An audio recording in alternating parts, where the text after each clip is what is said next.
Vacinas, o tão úteis que são. Esse instrumento tem se tornado um dos epicentros para discussões sobre tratamentos medicinais efetivos e leis compulsórias de imunização. Elas ajudaram a reduzir expressivamente a incidência de pólio, sarampo e tétano, e entre várias outras doenças ao redor do mundo. A sua descoberta destinou-se até mesmo à extinção de pandemias que quase dizimou a humanidade. Fala galera, eu sou o Gabe e hoje eu irei falar como era o mundo antes do surgimento de uma das ferramentas de que tem ajudado ao combate a doenças na história da medicina e o tanto de importância que isso tem se tornado nos últimos séculos. Mas antes de começar, deixa o seu like, se inscreva no canal e ative o sininho. Isso é muito importante para fazer o canal crescer. Agora, sem enrolação, vamos para o vídeo.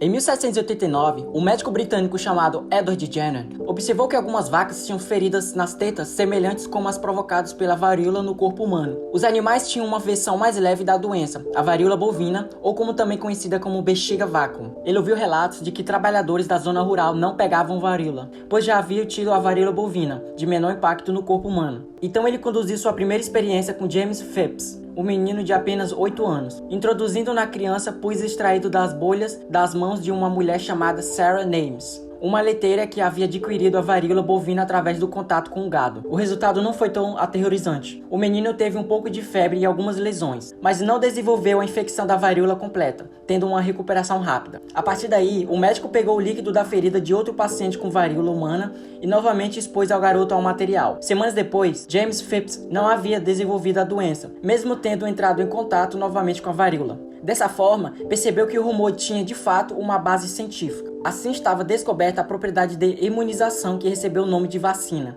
Em 1797, Edward Jenner publicou os resultados de sua experiência no tratado Investigação sobre a Causa e os Efeitos da Vacina Vácuo, que foi apresentada à Royal Society de Londres, a Academia de Ciências do Reino Unido. Em 1881, um cientista francês chamado Louis Pasteur começou a desenvolver a segunda geração de vacinas. O primeiro trabalho de Louis no desenvolvimento de vacinas foi sobre a cólera das galinhas. Ele sugeriu que o termo vacina para batizar a recém-criada substância, em homenagem a Edward Jenner, denominando assim todo tipo de injeção imunizadora para prevenir doenças. A partir de então, as vacinas começaram a ser produzidas em massa e se tornaram um dos principais elementos para o combate a doenças no mundo.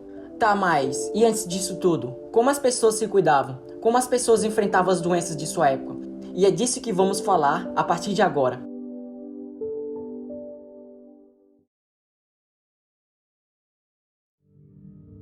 O mundo antes das vacinas é o mundo que não podemos esquecer. Cólera, tuberculose, varíola, gripe espanhola, sarampo e entre outras várias doenças que somadas já mataram mais de 1 bilhão de pessoas. Mas tem uma que chama a atenção nas aulas de história, a tal famosa peste negra, também conhecida como peste bubônica. Mas eu não vou falar historicamente como foi a peste negra nesse vídeo, mas se vocês quiserem, em breve eu posto um vídeo sobre esse tal fato histórico aqui no canal.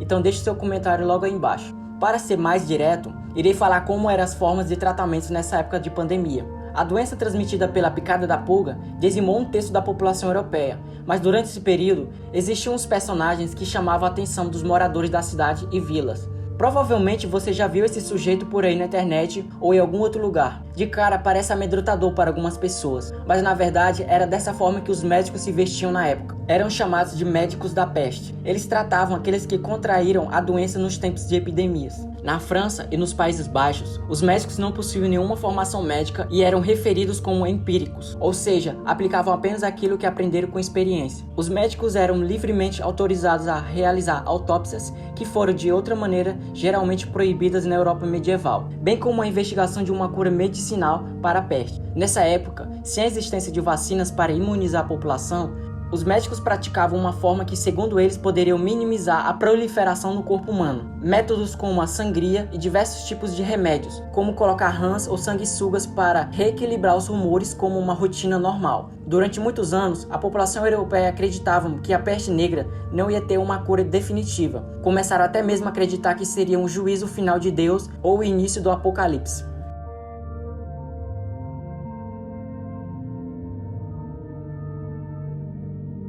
Durante a Idade Média ou Idade Medieval, um dos melhores métodos para diminuir a proliferação era a quarentena. Porém, estamos falando de uma época em que não existia sistema de saneamento básico e a quase inexistência de água encanada. Isso fazia com que a população vivesse em meio à sujeira e animais peçonhentos. As ruas da cidade eram tomadas por lixo, esterco de cavalo, urina, fezes humanas e entre outras nojeiras que tornaram a cidade com um cheiro de causar enjoos. Toda essa imundície acabava levando à reprodução de parasitas, no qual poderia proliferar doenças tanto na região como também chegar ao ponto de virar um surto global. A higiene pessoal não era considerada uma prioridade, e para ser considerado limpo, bastava apenas lavar as mãos e o rosto. Houve uma época em que a higiene corporal, como o banho, só acontecia uma vez por ano. Não existiam escovas de dente, perfume, desodorante, muito menos papel higiênico. As pessoas não tomavam banho e nem lavavam as roupas. A maioria das pessoas não ligava para o uso de talheres durante as refeições. O costume era comer com as mãos, que até duvido nada que não eram lavadas. As louças que serviam os pratos muito provavelmente também não passavam por qualquer processo de limpeza. Era tudo na nojentice mesmo. Médicos proibiam dar banho em crianças, porque diziam que a água iria torná-los frágeis e propensos a doenças, simplesmente pelo medo de matar seus bebês. Dessa forma, as mães não lavavam. Porém, o número de mortes por feridas infectadas estava crescendo a cada ano.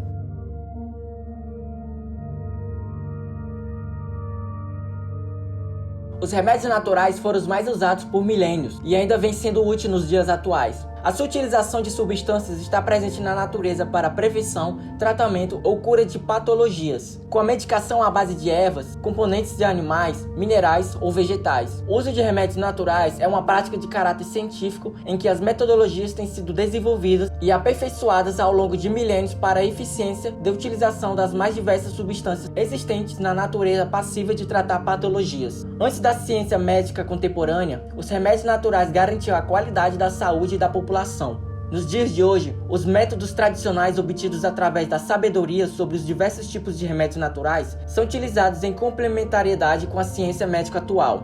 Antes do século XVIII, não havia tradição da medicina científica e as observações andavam lado a lado com influências espirituais. Os conceitos sobre a origem e a cura das doenças não estavam separados do espiritualismo. Ou seja, ao invés da evidência empírica, as crenças do paciente e do médico estavam tão atrelados à eficácia da cura que frequentemente o remédio físico ficava subordinado à intervenção espiritual. Agora, a partir do século XVIII, prevaleceu na Europa a ideia de medicamentos com base em produtos naturais. São dessa época que começou o resgate de plantas medicinais para a cura de ferimentos e doenças e de fins com efeitos terapêuticos. Pessoas que trabalhavam no campo sempre tinham uma reserva de plantas que podiam usar para fazer remédios naturais para tratar e ajudar a recuperação do corpo ao estado de saúde normal. Mas mesmo assim, os médicos e cientistas da época ficavam sempre em busca de uma cura eterna, entre aspas, né? Não queriam viver apenas de plantas e aguentar ciclos de doenças, e sim achar uma cura que seria definitiva para a humanidade. Até que quase no final do mesmo século, um médico britânico, como dito no começo do vídeo, deu início ao que seria a descoberta da propriedade da imunização, no qual se originou o que chamamos hoje de vacina.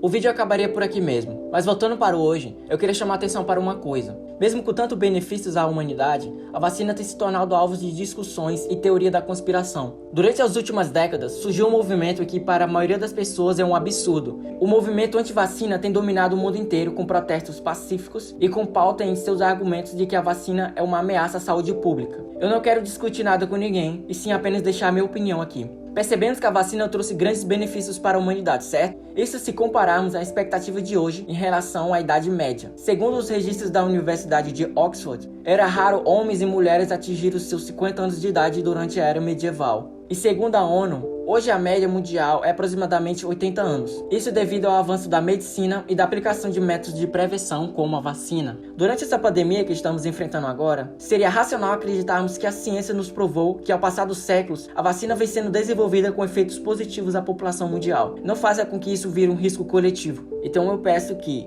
por todos os seres humanos e pela ciência, vacine-se.